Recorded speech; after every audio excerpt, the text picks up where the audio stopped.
귀여운 여인의 줄리아 로버츠, 원차적 본능의 샤론 스톤, 로키의 실베스타 스텔론, 이들 모두 하루아침에 스타가 된 사람들입니다.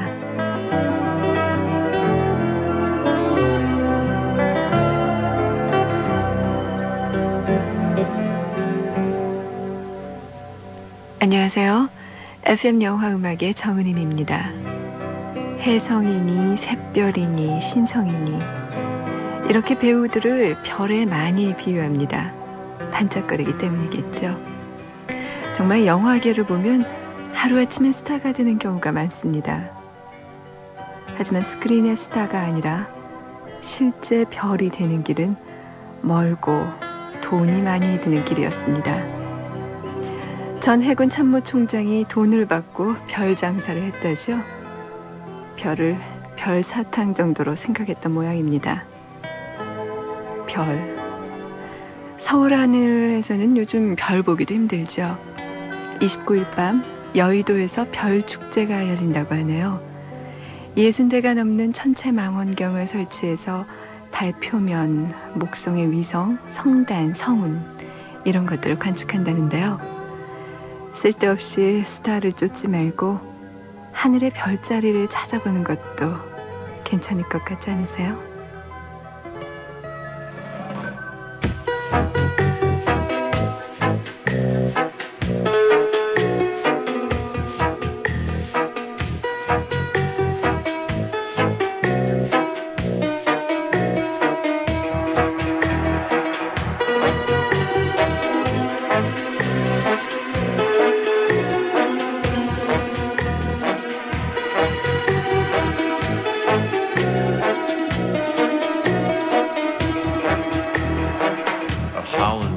Whistling in the night. My dog is growling in the dark. Something's pulling me outside to ride around in circles. I know you have got the time, 'cause anything I want, you do. We'll take a ride through the strangers who don't understand how to feel. In the death car, we're alive. In the death car, we're alive.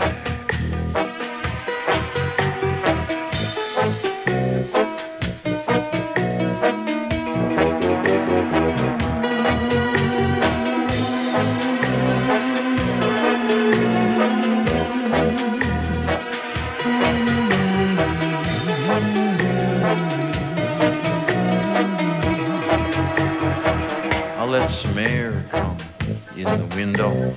It kind of wakes me up a little. I don't turn on the radio, 'cause they play shit like, you know, when your hand was down on my dick, it felt quite amazing. And now that that's all over, all we've got is the songs. In the death car, we're alive. In the death car, we're alive. Now come on, mandolins, play.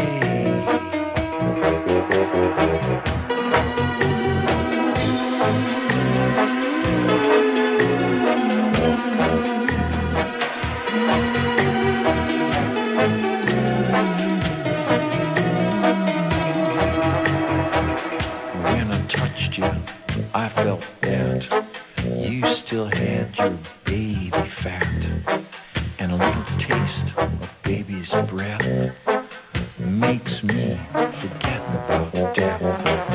At your age, you're still joking. It ain't time yet for the choking. So now we can own the movie and know each other truly. In the death car, we're alive.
영화 아리조나 드림 중에서 In the Death Car, 이기팝의 노래였습니다.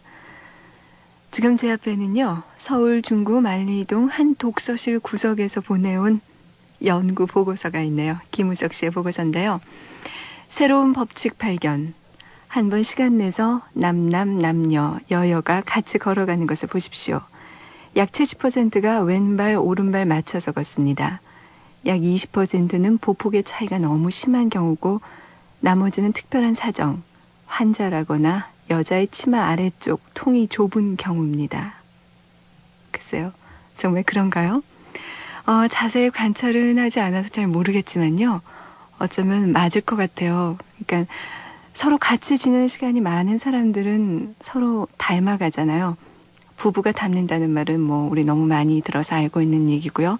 친구들끼리도 닮는다는 사실 아시죠? 글씨체도 비슷하고 어투도 비슷하고요. 매일 1시간씩 만나는 FM 영화음악 가족들도 분명히 닮은 점이 많이 있을 것 같은데요. 영화나 영화음악을 좋아하는 것. 물론 그것은 필수고요. 어떤 점이 많이 닮았을까요? 잠시 후 여러분과 함께 하겠습니다. 여드름엔 아젤리아. 예, 공일오비 장모입니다. 여기 삶았어. 난 어쩌지? 여드름 때문에. 어머? 자, 꾸준히 발라요. 아젤리아. 여드름엔 아젤리아. 텃밭 같은 여자. 여기 소나무숲 향기 같은 소설이 있습니다. 퓰리처상 수상작가 앤 타일러의 영혼이 자유로운 여자. 진지한 삶과 사랑의 대화가 깃든 장편 소설. 텃밭 같은 여자. 도서출판 한림원. 우리들만 아는 이야기 순분 예술학교. 사랑과 자유가 있는 순분 예술학교. 제1부 사랑배달부 눈물 같은 느낌표. 제2부 인생 연습장 행복의 물음표. 정지우 기획소설 순분 예술학교. 서점이 있습니다. 도서출판 고려원. 폴리그램이 전하는 영화음악 Crying Game. 보이저지의 잔잔한 목소리로 느끼는 영화음악의 향기 Crying Game. 그 감동을 음악으로 간직하세요. 폴리그램. 20살 치곤 너무 평범하다고 생각지 않으세요? 지금 바꿔보세요. 에티야. 20살 감성의 파운데이션 란제리. 사랑의 피너스. 세계를 침묵시키는 범죄의 공포. 미스테리의 거장 토머스 에리스가 그린 양들의 침묵. 감동을 증폭시킨 또 하나의 소설 레드 드래곤. 화제 베스트셀러 양들의 침묵. 레드 드래곤. 서점에 있습니다. 도서출판 고려원. 새로운 라면을 만든다는 건 쉬운 일이 아니지. 하지만 내가 어렸을 때 할아버지께서는 맥을 이어야 한다고 말씀하셨어. 엄선된 원료와 기술, 나만의 영감. 그래, 맛으로 해냈어. 이 새로운 라면을 라면 맥이라 불러야지. 라면의 맥은 삼형이 이어야 해. 얼큰한 해맛, 라면 맥. 피로가 몰려오는 이 시간, 뭐 상큼한 거 없을까? 맞아, 레모나. 피로회복 기미 주근깨 비타민C 레모나. 상큼해. 자기 전에 레모나 하나. 내일 아침엔 개운할 거야. 경남제약 레모나. 정말 상큼한데? 김한길 29의 일기. 눈 뜨면 없어라. 이렇게 웃기는, 이렇게 슬픈 아름다운 고백은 없었다. 통곡과 열광을 잊어버린 젊은 당신을 위한 낮은 목소리. 눈 뜨면 없어라. 김한길의 글에는 향기가 있습니다. 도서출판 해냄. 여자는 무엇으로 사는가? 자존심 세고 능력 있고 멋진 새 여자의 이야기. 유리구두. 타고난 재능을 발휘하며 성공을 꿈꾸는 새 여자의 사랑과 우정을 그린 소설 유리구두. 당당한 여성이라면 아름다운 유리구두와 꼭 만나십시오. 도서출판 청조사. 밤늦게까지 공부에 여념이 없는 학생 여러분, 인기 스타와 함께 잠시 쉬지 않으시렵니까? 스타 탐구 퀴즈, 행운의 노래방 등 다양한 프로가 준비되어 있어요. 700에 8900번, 700-8900으로 여러분의 스타들이 기다리고 있습니다. 700에 8900번. 지금 전화 가세요.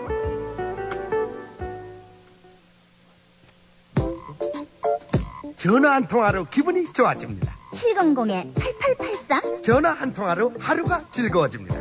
그래서 꾸러기 전화입니다. 음악 감상 노래방 음악 퀴즈. 다 안 끝났는데. 바이오리듬까지 700-8883 그래서 꾸러기 전화입니다.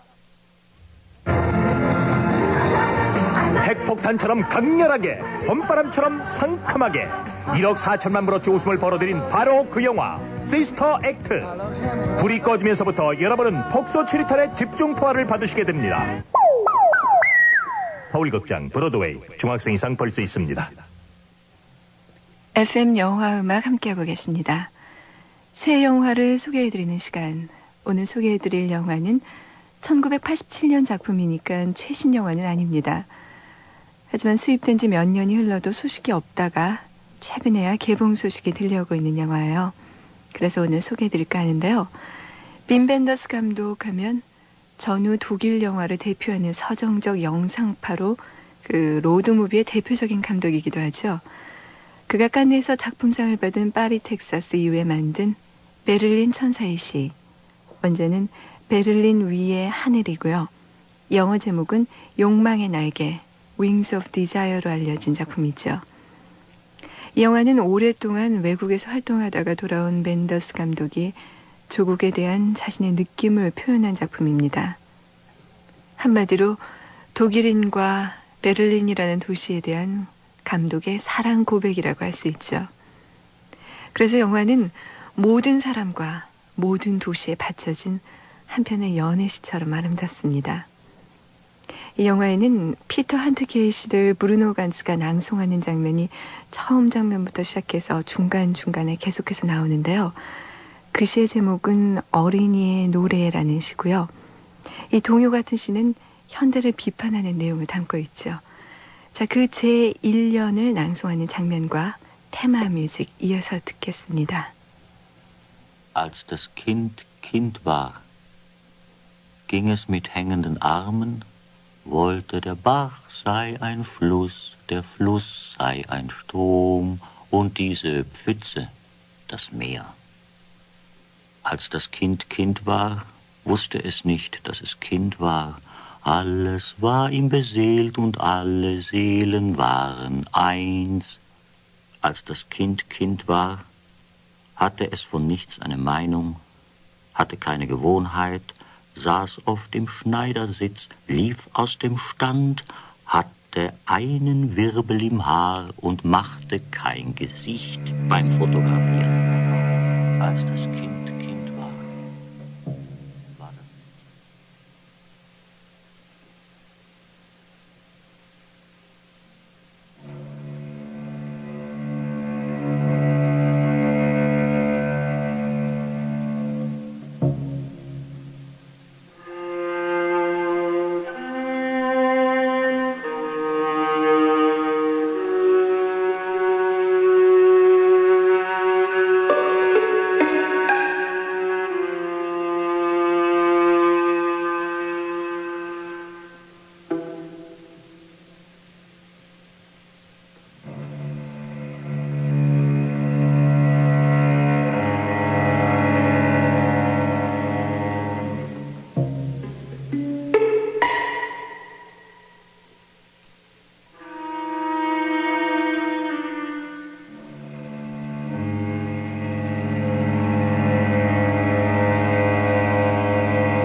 우리가 보통 독일어는 딱딱하다고 생각하기 쉬운데요. 좀 전에 들으신 그 독일어 시는 굉장히 진짜 노래같이 부드럽고 아름다웠던 것 같아요. 꼭 천사가 낭송해서 그런 거 아시었을까요? 베를린 천사의 시에서 피터 하트게의 시 낭송 장면과 테마 뮤직 들으셨습니다. 한 천사가 눈을 지그시 감고 고개를 비스듬히 숙인 채 사람들의 가슴 속 소리를 듣고 있습니다. 베를린 하늘 위에서 인간의 삶을 바라보고 있는 이 천사의 이름은 다니엘. 그런데 천사라고 해서 포동포동한 아이에게 날개가 달린 그런 모습을 상상하며 곤란해요. 낡고 긴 코트, 뒤로 집근 동여맨 긴 머리, 장난기 있고 순수한 표정. 이런 모습의 아저씨 천사들이 도시의 거리를 배회하니까요. 다니엘은 하늘의 삶을 버리고 인간 세계로 가고 싶습니다. 영화 앞부분은 그와 동료 천사 카시엘의 눈을 통해 베를린 사람들을 묘사합니다. 그리고 뒷부분은 다니엘이 서커스단에서 일하는 고기사 마리온의 고독을 이해하고 그녀를 사랑하면서 인간으로 변하는 과정을 그리고 있습니다. 영화의 대부분은 흑백 화면인데요. 천사의 순수한 시점을 벗어나서 인간이 된 다니엘이 세상을 느끼는 장면에서만 컬러로 변하죠. 영화에는 다니엘과 마리온 외에도 늙은 배우로 반복해서 나타나는 피터 포크와 호메로 스노윈이 등장하는데요. 이들 역시 인간이 된 천사들이죠. 이들이 영화 속에서 뱉어내는 그 수많은 독백들, 이 내면의 소리가 어쩌면 이 영화의 주인공이 아닐까 그런 생각도 해봅니다. 영화의 맨 마지막에는 빈 벤더스 감독의 헌사가 나오는데요. 거기에는 이렇게 적혀 있죠. 이전에 천사였던 모든 사람에게 이 작품을 바칩니다. 특히 야스지로, 프랑스와 안드레에게. 뒤에 나온 이름 오즈 야스지로, 프랑스와 트리포, 안드레이 탈콥스키. 현대 영화 예술의 한 획을 긋는 감독들이죠. 항상 특유의 서정성으로 자신의 뿌리와 정체성을 찾아내려고 노력하는 빈 벤더스 감독. 그가 그려낸 천사의 로드무비가 바로 베를린 천사의 시입니다. 마음, 사랑, 이런 단어들의 생명감을 느낄 수 있는 아주 따뜻한 영화죠. 베를린 천사의 시 중에서 듣죠. When I Go. 미니멀한데도 또 콤팩트하게까지 한답니다. 미니멀 콤팩트의 노래입니다.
네, 오늘도 정성희 씨 나오셨는데요. 지난주나 마찬가지로 오늘도 팔을 잔뜩 걷어붙이고 오셨네요. 안녕하세요. 안녕하세요. 예, 오늘은 또 어떤 얘기를 그렇게 정열적으로 해주실 건가요? 오늘은 자신 있는 영화입니다. 서편제입니다. 예, 영화 서편제. 보셨죠? 예. 어떻게 보셨습니까? 제 옆자리에 앉은 분의 얘기를 제가 대신할게요. 영화가 시작됐을 때부터 끝까지 잠시도 쉬지 않고 계속 눈물을 흘리셨어요. 그리고 저도 웬만해서는 극장에서 눈물을 안 흘리거든요. 괜히 창피해서요. 근데 소리 없이 끝까지 눈물을 흘렸습니다.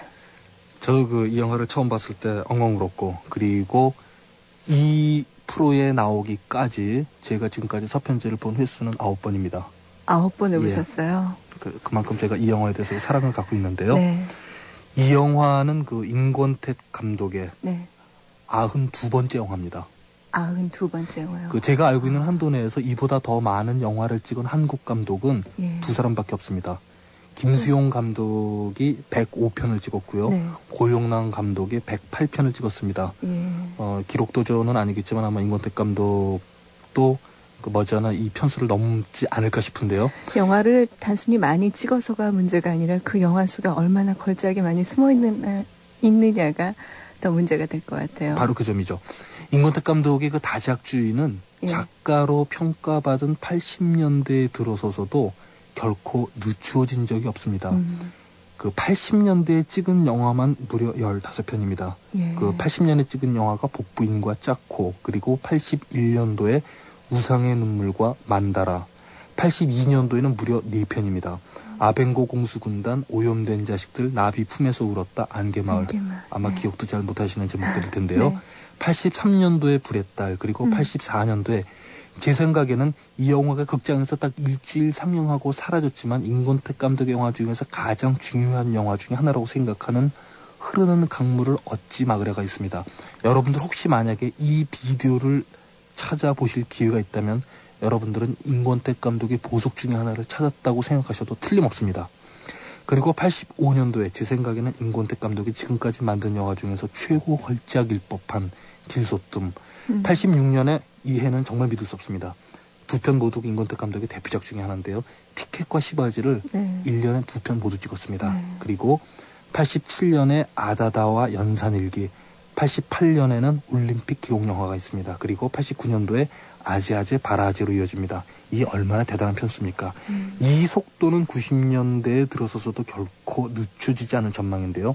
90년에 장군의 아들, 91년도에 장군의 아들 2편과 개벽, 그리고 92년도에 장군의 아들 3편, 93년대에 서편제입니다. 그리고 금년 가을 조정래 씨 원작의 태백산맥 촬영에 들어갈 예정이라고 합니다. 이 다작주의는 임권택 감독의 장점이자 결점이라고 표현하는 평론가들이 많은데 오히려 저는 이것은 한국 영화의 구조적 모순이라고 생각합니다. 한국 영화는 감독들이 영화를 사고할 시간적 여유를 주지 않습니다. 영화를 찍지 않는다면 한국 영화 감독들은 살 수가 없습니다. 이것은 프랑스 같은 나라와는 아주 대조적인데요. 프랑스의 경우 영화 감독이 영화 한 편을 찍습니다. 그리고 이를테면 출연료로, 연출료로 100원을 받았다고 치죠. 그러면 그 다음에 영화를 안 찍을 수도 있습니다. 또는 못 찍을 수도 있습니다. 그러면 정부에서 80원을 지급합니다. 그리고 그 다음에 또 못 찍으면 또 80원을 지급합니다. 찍을 때까지 그것은 계속되는 계약입니다.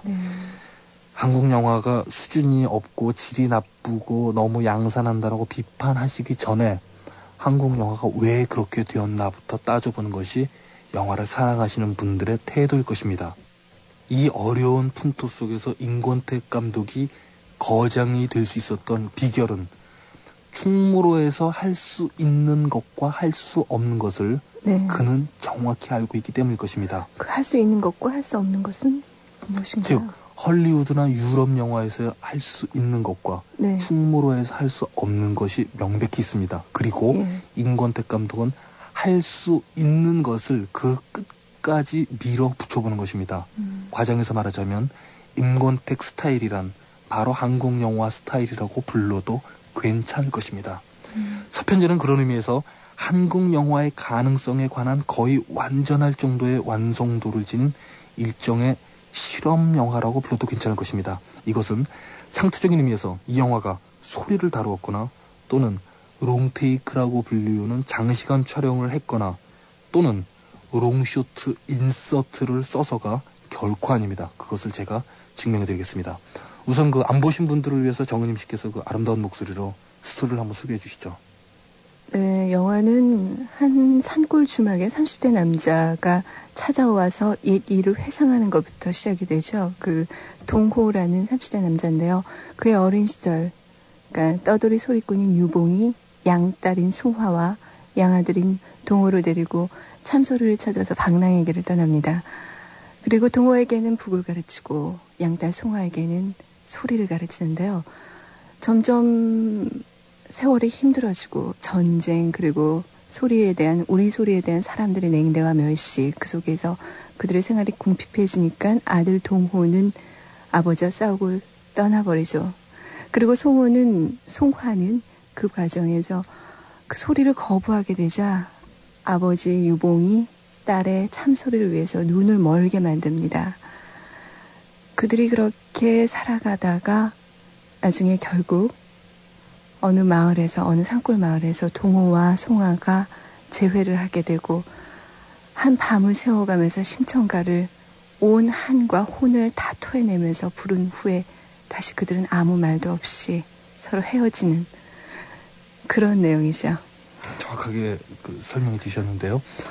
이 영화의 전체는 좀 전에 정은님께서 지적하신 대로 이것은 영화 평론가들도 놓치고 있는 대목입니다. 플래시백 구조로 되어 있습니다.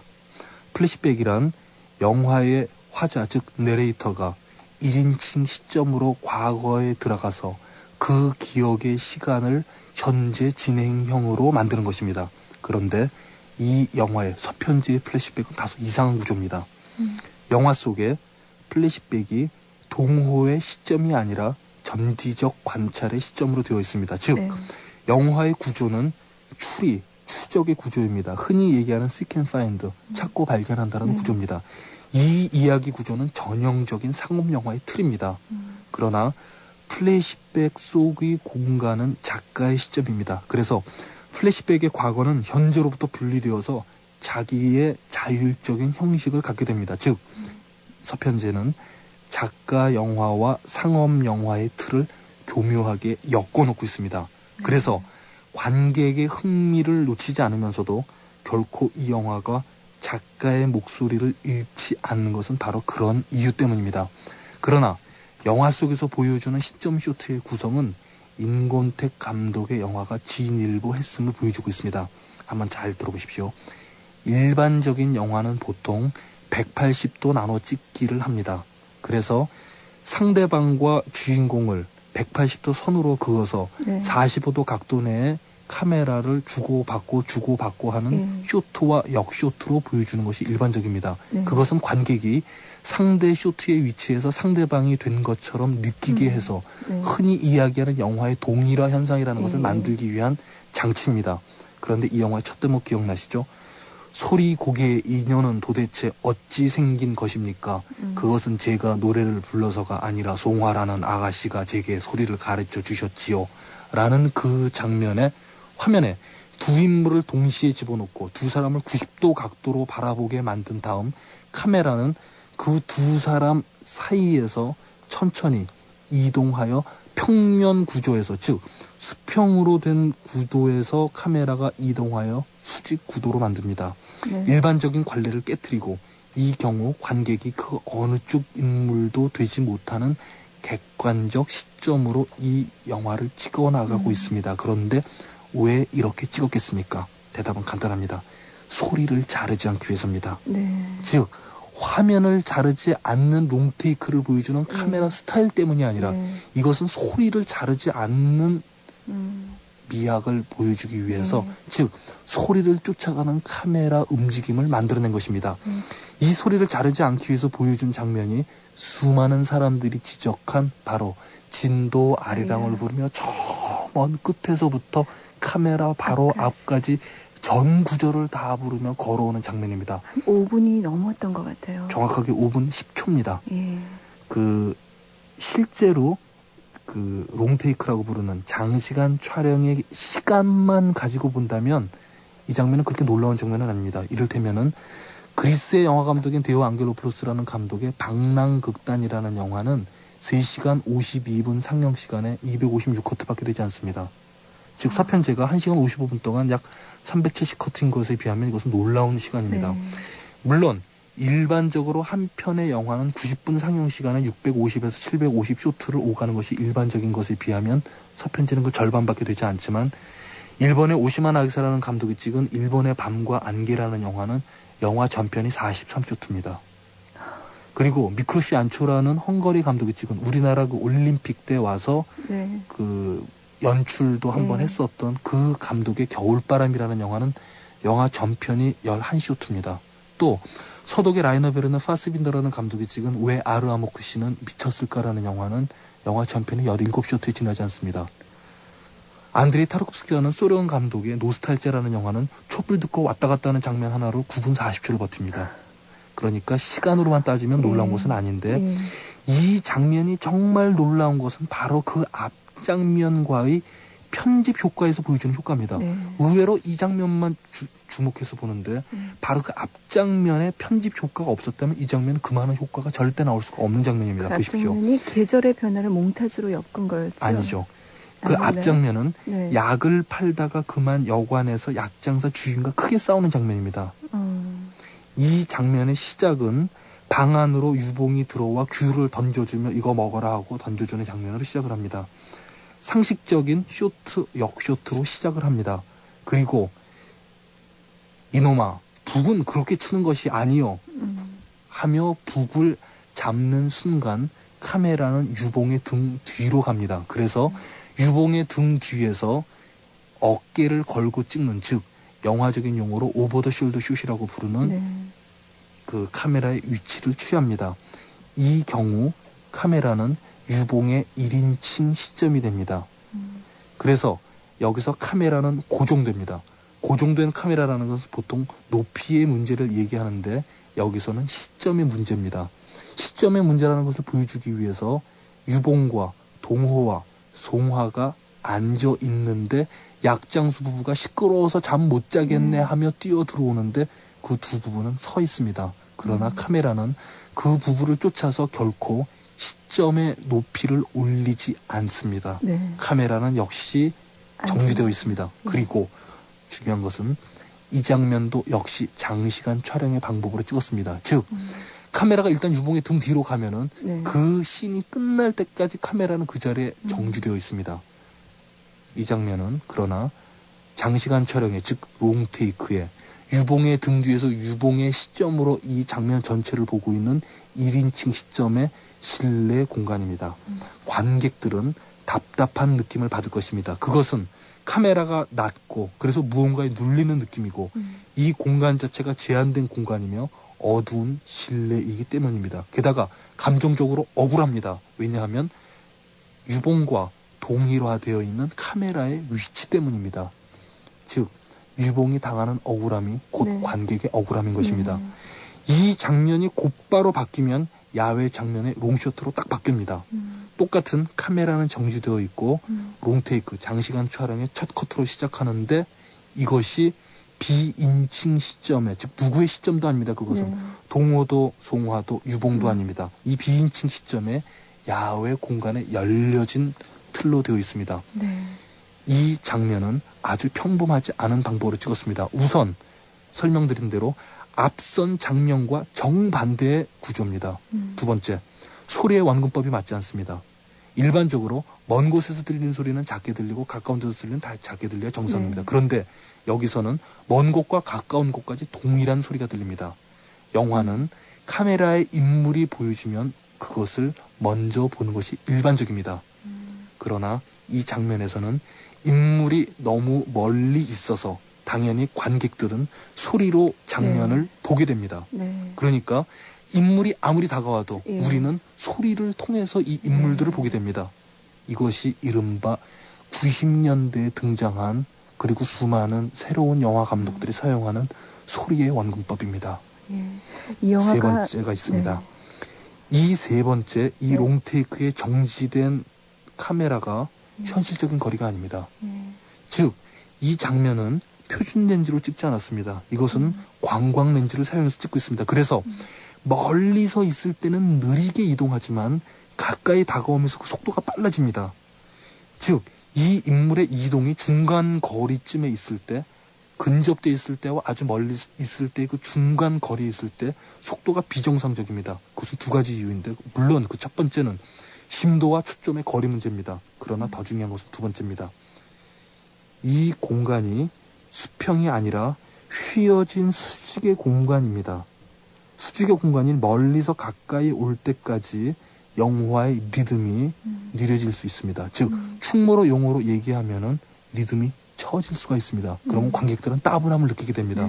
그래서 중간 거리가 짧은 대신 이것은 감정적으로 그런 것이 아니라 카메라 렌즈의 효과 때문에 물리적으로 짧아진 것입니다.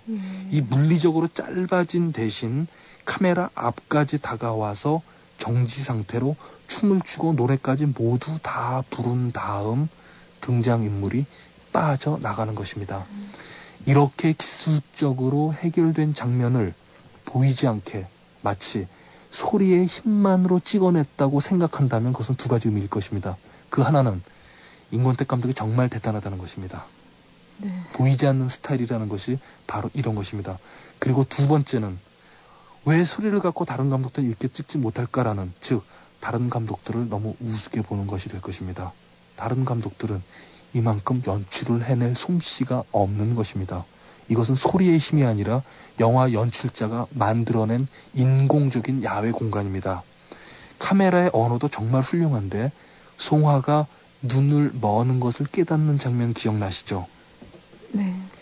유봉과 송화가 같이 걸어갑니다. 같이 걸어가는 길이 왼쪽에서 수직으로 걸어와서 돌담길을 돌아 오른쪽으로 수직으로 다시 빠져나가는데 각도는 45도 각도로 들어와서 45도 각도로 빠져나갑니다. 그런데 빠져나가다가 송화가 돌에 치여 넘어지니까 유봉이 돌아와 왜 그러느냐 하니 아버지 눈이 침침해요 하니 몸이 허한 괴로구나 하는 장면 기억나시죠? 화면에서 수직으로 오는 곳은 일부러 밝게 조명 처리되어 있습니다. 밝은 공간입니다. 그러다가 돌담길을 도는 순간 카메라는 송화를 가다버립니다. 즉 배경에 돌담길이 있고 송화가 바로 앞에 서 있습니다. 여기서 송화는 갑자기 방향 감각을 상실해버립니다. 기술적으로만 얘기 드리면 카메라는 송화에 초점을 맞춰놓고 주변은 필터를 동원해서 초점을 일부러 나가게 합니다. 즉 아웃 포커스 시킵니다.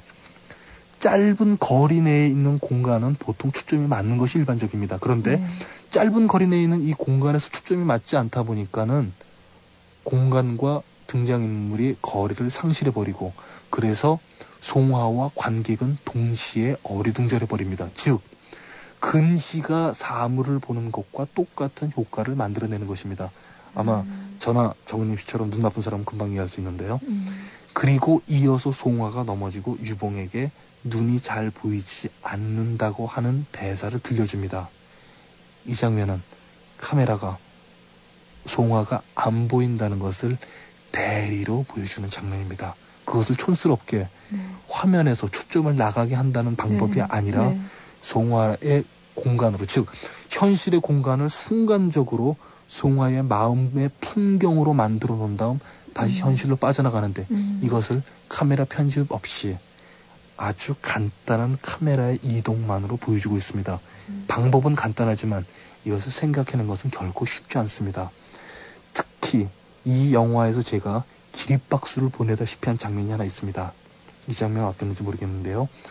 장님이 된 송화가 유봉과 함께 산에 들어가서 득음하기 위하여 그 소리를 하는 장면이 있죠. 네. 그 하얀 눈이 덮여있는 산에서 송화가 소리를 하죠. 이 장면은 앞서 얘기한 대로 닫힌 공간, 즉 실내 공간과 열린 공간, 야외 공간을 반복으로 편집을 해놨습니다. 네.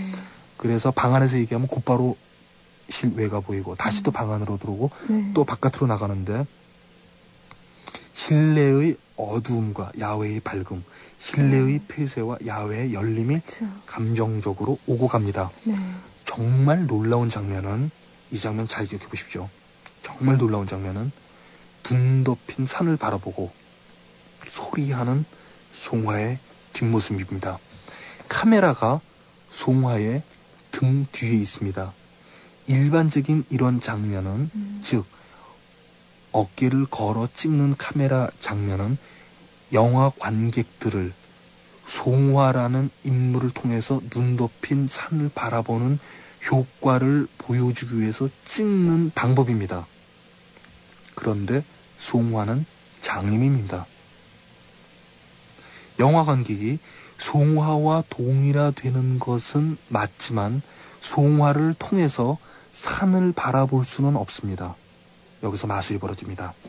어깨 너머 바라보는 시선은 다시 한번 얘기 드리면 등장인물을 통해서 외부를 바라보는, 즉 등장인물이 창문 역할을 하는 것입니다.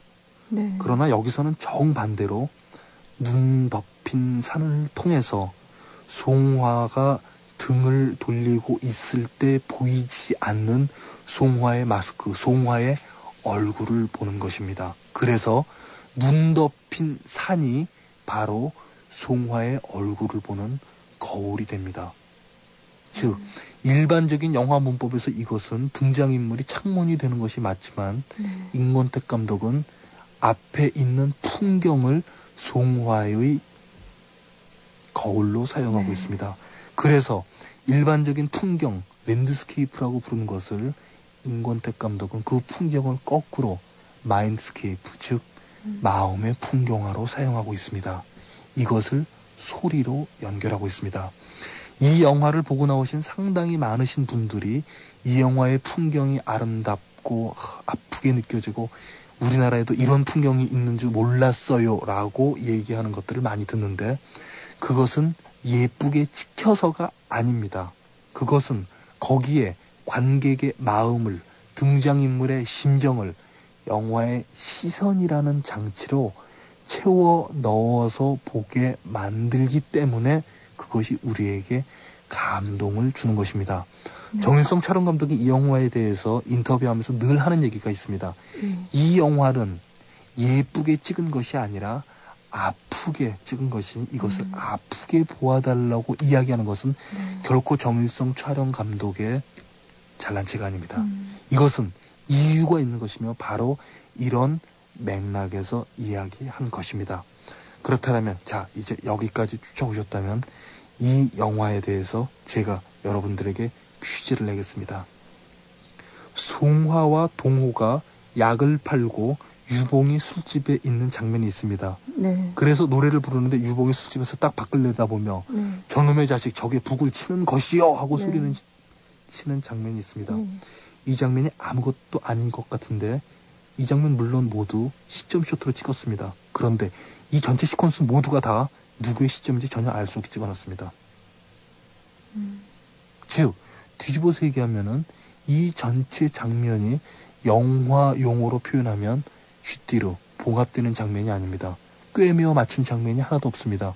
다 장면이 별개로 놀고 있는 시점입니다. 그 누구의 시점도 아닌. 그렇다면 임권택 감독은 도대체 왜 그렇게 찍었을까요? 두 번째 퀴즈가 있습니다. 영화의 맨 마지막 장면 기억나십니까? 네. 송화가 아이에 이끌려서 떠나가는 장면이 있습니다. 이 장면은 망원 렌즈로 찍어서 줌으로 근접까지 끌어당긴 다음 3배속으로 속도를 늘려서 찍었습니다. 그리고 마지막 순간 송화가 다가오는 순간 카메라가 30도 각도로 후진 이동을 시작합니다. 제가 이 영화에서 가장 좋아하는 장면입니다. 이 후진 카메라의 의미가 도대체 무엇인지 제 생각에는 이 영화의 모든 비밀이 바로 여기 담겨 있다고 생각합니다. 소리하고 한풀고 하는 장면은 이 영화의 핵심이 결코 아닙니다. 그것은 관객이 눈물을 흘리고 카타르시스를 느낀 것으로 만족해야 하는 것이 전부입니다. 김수철의 그 싸구려 센티멘탈리즘 음악만 아니었더라면 이 영화는 제 생각에 진짜 걸작이 될 수 있었는데 그 장면은 그저 눈물로 끝나는 것으로 전부입니다. 그리고 정말 임권택 감독의 비밀이 숨겨있는 것은 바로 이 장면입니다. 만일 소리하고 한푸르는 장면에서 눈물만 흘리고 나왔다면 그야말로 이 영화는 멜로드라마에 지나지 않을 것입니다. 그러나 임권택 감독은 거기서 한 걸음 더 나아 그 마지막 순간 화면으로 무언가 얘기하려고 합니다. 그 무언가 얘기하려는 그 장면이 기억이 안 나신다면 그것은 이 프로의 청취자분들 중께서 두 가지 중에 하나일 것입니다. 하나는 영화는 다 봤다고 생각하고 너무 성급하게 일어났거나 이런 분들 때문에 우리가 엔드마크를 볼 수 없는 것입니다. 두 번째는 이 영화를 너무 만만하게 생각하는 것입니다. 이 장면이 기억나지 않거나 이 장면이 분명히 잡히지 않으신다면 FM 영화실의 이 청취자분들께서는 지금 당장 서편제를 한 번 더 보러 가십시오. 이 영화는 책임지고 2번 이상 볼만한 가치가 있는 영화입니다. 제 생각에 이 영화는 의심할 바 없이 금년도 최고 걸작일 뿐더러 아마도 몇 년간 이만한 영화를 만나기는 결코 쉽지 않을 것입니다. 한 영화를 서편제를 9번씩이나 보신 정성희 씨라서 한 장면 한 장면을 설명해 주시는데 굉장히 생생하게 느껴지는데요. 저는 영화를 보면서 이런 생각을 했어요. 그러니까 영화가 무슨 송아의 눈을 멀게 하고 떠나고 다시 만나고 그런 극적인 드라마가 문제가 아니라 이 영화가 나타내려고 한 것은 주인공 소리라는 느낌이 들었고요. 그것을 우리나라의 풍경, 자연 속에서 그 소리가 어떻게 엮어지나의 그 문제가 영화 속에 담겨 있다고 생각을 했는데요. 근데 그 소리가 이렇게 드러날 수 있었던 그 바탕에는 정성희 씨께서 지금 계속 말씀하신 거나 마찬가지로 그 카메라의 움직임, 그 촬영이 굉장히 커다란 역할을 했다고 생각이 들거든요. 그렇다면 이 영화에 있어서 그 촬영 감독의 힘이 더 큰 것이 아닌가 그런 생각도 한번 해봤었어요. 그것에 대해서는 그 촬영과 그 촬영을 이끌게 한 그 감독의 역할과 임권택 감독과 정일성 촬영 감독의 그 오랜 컴비는 아주 충무로에서도 유명한데요. 그러나 역시 지속 시간을 결정하고 그것을 배열하고 편집하고 위치를 정하고 그 속에 인물을 넣고 빼고 인물과 카메라의 거리를 결정하고 그런 다음 여기서 소리의 근원을 소리가 나오는 곳을 화면 안에 넣을 것인가 뺄 것인가를 결정하여 그 소리를 우리로 하여금 우리들에게 그것을 느끼게 만든 것은 역시 감독의 솜씨라고 보아야 할 것입니다. 예, 오늘 임권택 감독의 최고 역작이라고 많은 사람들이 손꼽는 서편제 정성희 씨와 함께 얘기해봤습니다. 그러면 마지막으로 김수철 씨의 테마 음악 들으면서 이 자리를 마치죠. 정성희 씨 아무리 싸구려 센티멘탈리즘이라고 하더라도요. 음악 끝까지 듣고 나가주세요. 예, 감사합니다. 서편제의 테마입니다.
참 아름다운 곡이죠.